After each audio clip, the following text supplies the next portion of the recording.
Assalamualaikum warahmatullahi wabarakatuh, anak-anakku sekalian. Bismillahirrahmanirrahim. Innal hamdalillahi jami'a wassalatu wassalamu ala sayyidina Muhammadin asyrafil khalqi jama'a wa ala alihi wa sahbihi alladzina nalu as-sa'adatal haqiqiyata fid dunya wal 'uqba. Allahumma salli ala sayyidina Muhammadin abdika wa nabiyyika wa rasulika nabiyyil ummiyyi wa ala alihi wa sahbihi wa sallimu taslima biqadri 'azamati dzatika fi kulli waqtin wa hin, amma ba'd. Anak-anakku sekalian, mari kita belajar SKI kelas 3 tentang masa dewasa Nabi Muhammad Sallallahu Alaihi Wasallam. KD 3.6 memahami masa dewasa Nabi Muhammad Sallallahu Alaihi Wasallam. Oke, anak-anakku sekalian, mari sebelum pembelajaran kita mulai, jangan lupa kita niati menjalankan perintah Allah berupa thalabul ilmi. Semoga dalam menjalankan perintah Allah berupa thalabul ilmi mendapatkan ridha Allah Subhanahu wa taala dan diberi kemudahan. Amin amin ya rabbal alamin. Oke anak-anakku, mari kita mulai. Masa dewasa Nabi Muhammad Sallallahu Alaihi Wasallam itu dibagi menjadi 4 bagian yang kita bahas. Yang pertama, kehidupan Nabi Muhammad Sallallahu Alaihi Wasallam setelah dewasa. Terus tentang kepribadian Nabi Muhammad Sallallahu Alaihi Wasallam. Yang ketiga, tentang Nabi Muhammad Sallallahu Alaihi Wasallam menikah. Yang keempat, tentang peristiwa peletakan Hajar Aswad. Anak-anakku sekalian, perlu diketahui akhlak Nabi Muhammad Sallallahu Alaihi Wasallam dari masa kanak-kanak, remaja hingga dewasa sangat-sangatlah terpuji. Kehidupannya sehari-hari yang dijalaninya dilakukan dengan ikhlas, pantang menyerah, dan selalu bekerja keras, anak-anakku sekalian. Oke anak-anakku, kita lanjut. Sekilas tentang kehidupan Nabi Muhammad Sallallahu Alaihi Wasallam setelah dewasa, ada beberapa poin. Yang pertama, Nabi Muhammad Sallallahu Alaihi Wasallam ketika masih remaja sangat-sangat giat sekali bekerja membantu pamannya, yaitu Abu Thalib. Mulai dari mengembala kambing sampai berdagang. Yang kedua, dalam kisah para rasul terdahulu bahwa mereka pernah bekerja, yaitu dengan bekerja mengembala kambing atau domba, sama halnya dengan Nabi Muhammad Sallallahu Alaihi Wasallam. Yang ketiga, Nabi Muhammad Sallallahu Alaihi Wasallam pada umur 25 tahun mulai bekerja kepada Sayyidah Khadijah bin Khuwailid radhiyallahu anha, yaitu dengan memperdagangkan barang dagangannya Sayyidah Khadijah bin Khuwailid radhiyallahu anha. Bahkan dalam berdagang Nabi Muhammad sampai kepada negeri Syam, anak-anakku sekalian.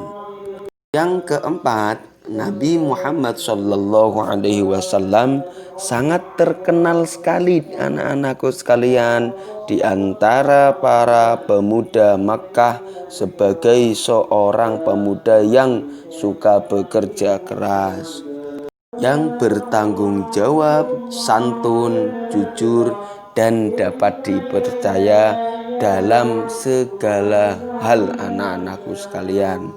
Yang nomor 5, Nabi Muhammad Sallallahu Alaihi Wasallam tidak menyembah berhala sebagaimana yang dilakukan kaumnya, dan tidak pernah memakan sesembelihan yang disembelih untuk berhala-berhala tersebut. Beliau juga tidak pernah meminum minuman khamr atau arak atau minuman keras. Beliau juga tidak pernah berjudi dan tidak pernah berkata-kata kotor. Perilakunya, akhlaknya sangat bagus sekali anak-anakku. Yang ketujuh, anak-anakku sekalian, Nabi Muhammad SAW hidupnya lurus, perkataannya santun dan tidak pernah menyakiti hati orang lain. Oke anak-anakku, lanjut. Macam-macam pekerjaan yang pernah dilakukan Nabi Muhammad SAW. Pertama, berdagang ke Syam. Pada usia dewasa, Nabi Muhammad SAW dipercaya membawa barang dagangannya milik Sayyidah Khadijah bin Khuwailid ke negeri Syam. Yang nomor dua, menjadi pengembala kambing atau domba. Anak-anakku sekalian, Nabi Muhammad SAW menggembala kambing atau domba milik kerabat dan orang-orang Makkah di sekeliling gurun untuk mencari rumput. Upah yang diterimanya diberikan kepada pamannya, yaitu Abu Thalib. Yang ketiga, meninggalkan kebiasaan buruk. Nabi Muhammad SAW selalu menghindari semua perilaku buruk yang menjadi tradisi pada masa itu, seperti berjudi, minum minuman keras, berkelahi, berkelakuan kasar, dan sebagainya, anak-anakku sekalian. Yang keempat, beliau pernah menjadi anggota pengurus Hilf al-Fudul. Dalam usianya yang masih muda, beliau mendapat kepercayaan dan kehormatan untuk menjadi anggota pengurus Hilf al-Fudul. Hilf al-Fudul yaitu suatu perjanjian damai dalam menegakkan keadilan di Makkah, anak-anakku sekalian. Oke anak-anakku, mari kita lanjut tentang kepribadian Nabi Muhammad SAW. Nabi Muhammad SAW mempunyai 4 sifat ya.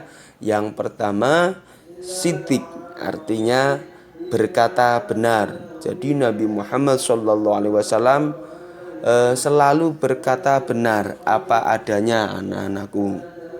Dua, Nabi Muhammad SAW mempunyai sifat amanah. Amanah artinya dapat dipercaya.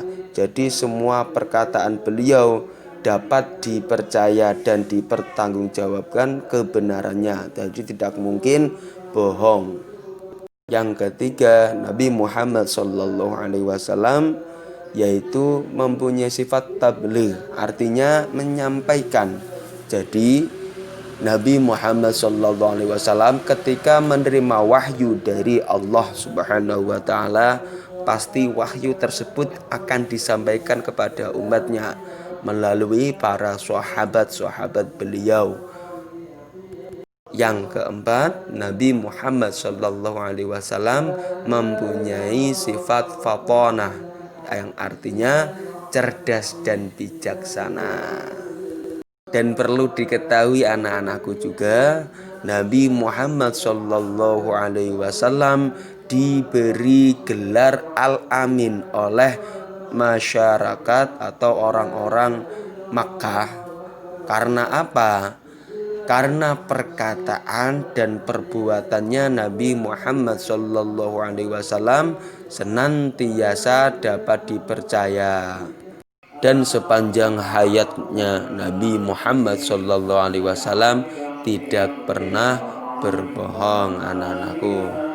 Marilah kita teladani akhlaknya Nabi Muhammad SAW yang begitu sangat-sangat mulia, anak-anakku.